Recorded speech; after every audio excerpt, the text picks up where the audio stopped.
Bem, gente, vamos continuar o testemunho. Essa é a quinta parte. Então, na quarta parte, esse rapaz ele foi para São João da Barra, abriu uma igreja e a pequena igreja que ele abriu encheu. Portanto, ele fez até uma filial na casa da irmã dele, debaixo de um pé de manga. Maneiro, e encheu de gente também. E como eu disse, durante de 8 a 11 ou um ano, enche, depois some todo mundo. Era assim o ministério dele. O que fazer? Ele contou que um certo dia, na pequena igreja que ele colocou como matriz, que ele foi pedir a matriz do Rio e pediu para ele emancipar, né, que desse fora, né, saísse fora de lá. Então ele teve que emancipar. Mas ele não sabia como manter essa missão dele, porque ele não queria parar com a missão de Deus, mas ele não tinha condições. Então ele usou uma estratégia. Ele comprava terreno, comprou um terreno, a primeira casa, comprou um terreno, fez uma casa para ele, esperando a ordem de Deus. Deus vai mandar para ele ir para um certo lugar que ele nem sabia. Ele indagou, entrou em mapas e tal, indagou e foi na biblioteca. Conseguiu achar o lugar. Vendeu a casa dele, a prestação,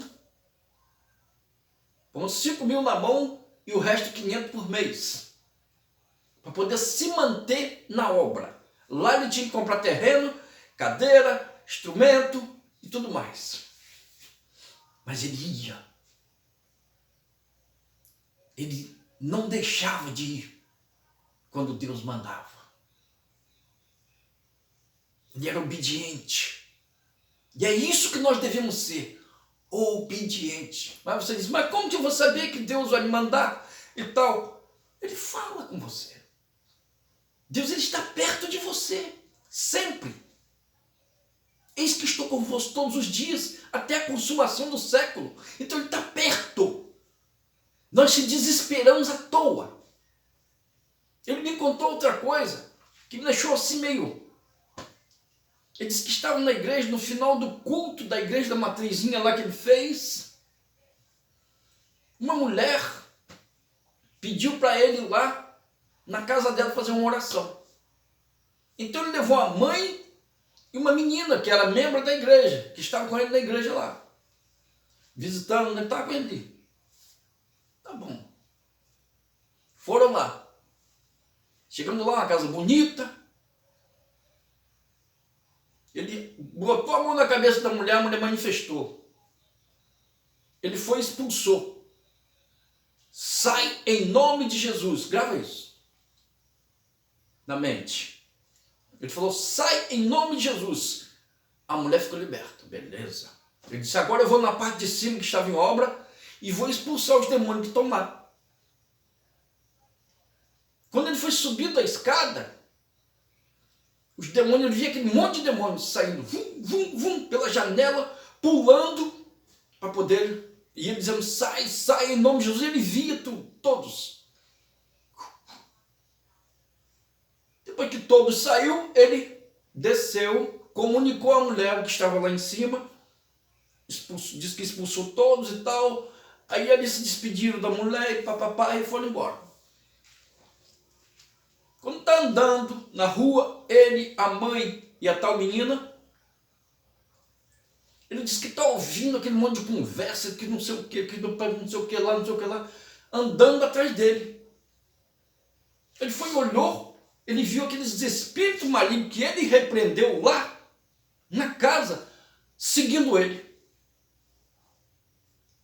Ele foi e perguntou a Deus,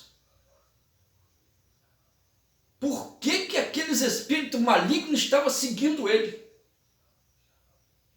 Deus disse a ele assim: eles estão esperando uma ordem sua. Ele disse: ordem para quê? Eu já repreendi? Não é só repreender. Você disse: sai em nome de Jesus. Eles saíram de lá. Agora estão te seguindo, esperando uma ordem. Você tem que dar um destino para eles.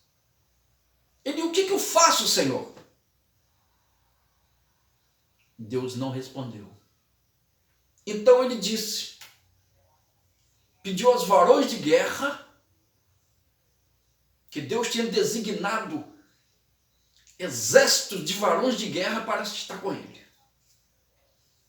Ele pediu aos varões de guerra para amarrar todos e lançar no abismo. Então toda oração que ele fazia, daquele dia em diante, ele dava um destino, para poder não seguir. E às vezes, analisando esse fato, nós vemos que a vida de muitos crentes dizendo que vê troço dentro de casa. Na minha casa, eu não vejo nada depois que eu aprendi isso. Não vejo nada, porque eles não entram, eles ficam lá fora. Eles não têm poder para entrar aqui dentro. E eu já vi eles lá fora, mas aqui eles não entram. Depois que eu aprendi isso aí. Então ele deu esse destino, depois que ele deu o destino, seja amarrado, amarra todos eles, varões, e lança no abismo. Assim foi feito. Então, tome isso na sua oração. Nunca diga: sai em nome de Jesus, esteja amarrado em nome de Jesus. Não. Varões de guerra, amarra todos e lança no abismo, em nome de Jesus. Entende?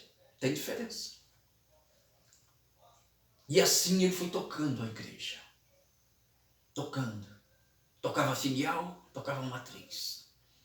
Depois, com o tempo, aquela igreja foi só se esvaziando. Ele foi entendendo.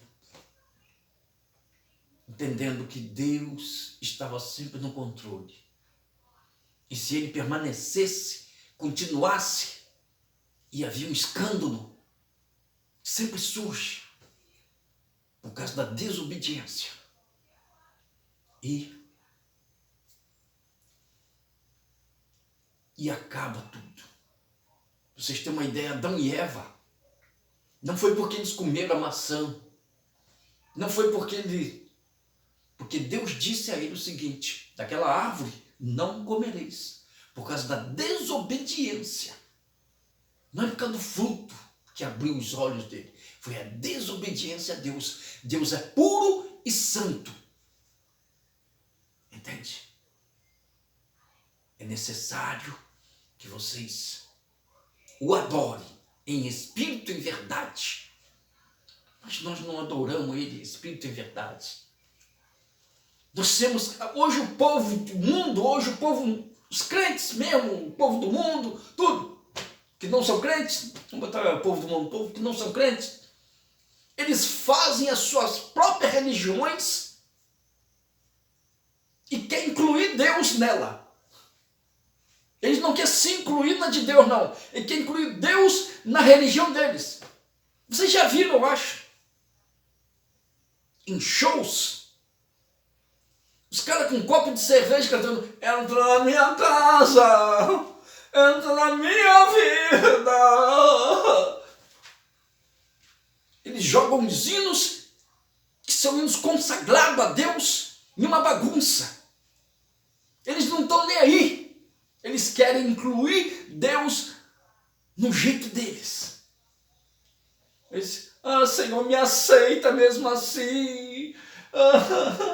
Eu tentei mudar, mas não consigo. Se esforça-se, tem de bom ânimo, faça o que Deus quer. E você conseguirá, em nome de Jesus. É só até aqui.